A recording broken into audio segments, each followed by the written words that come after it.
Greetings, dear viewers. Welcome to Chesspoet64. Today I'm going to be presenting you the poem I Am a Rook, Do Give Me a Look. This is a poem about a rook talking to humans. The rook is asking humans to learn something from it.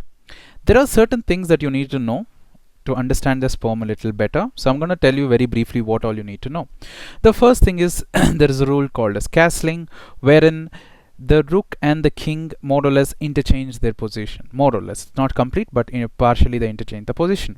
The rook, which usually starts at the side of the board, comes to the center. The king, which is there in the center, moves toward the side of the board. So the rook is saying that I'm really happy to protect my king. So that is one thing that you need to know. Castling means putting the king aside, putting the king to safety, and the rook coming to center and taking some responsibility. The next thing is there are other pieces on the board other than rook as well. There is a queen, there is a knight, there is a bishop, of course the king and pawns. The rook says that I'm very patient because I usually come a little late in the game. Rooks usually come after the knights, after the bishops have come out, after the pawns have done their battle. Rooks usually come a little late. So the rook is telling that I have a lot of patience. Take a look at me. I am asking my other family members to go fight, and then after they are tired, and then when they can't take over, I usually take over. So that's why rook endgames are more common, more than any other endgames in chess.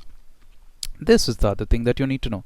The third is that there are two rooks for each side, and the side which is able to harmoniously coordinate these two rooks is usually considered as favorable to win.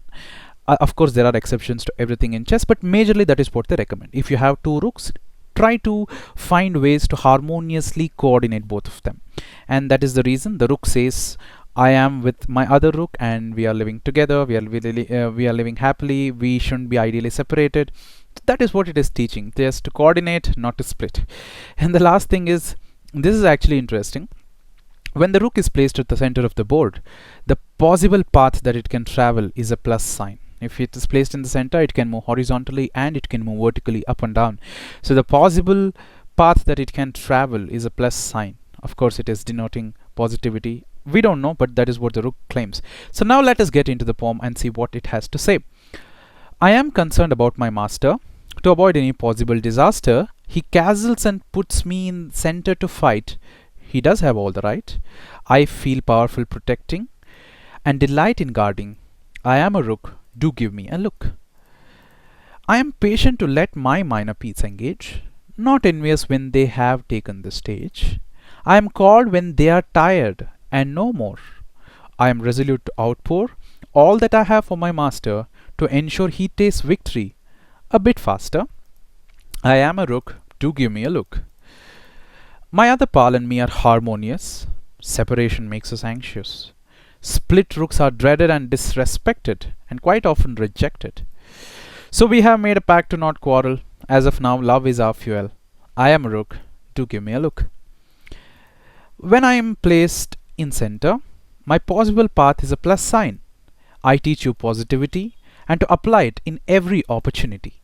So dear human, please do decline the negative emotions that are consuming you and bid them a daring adieu. I am a rook. Do give me a look.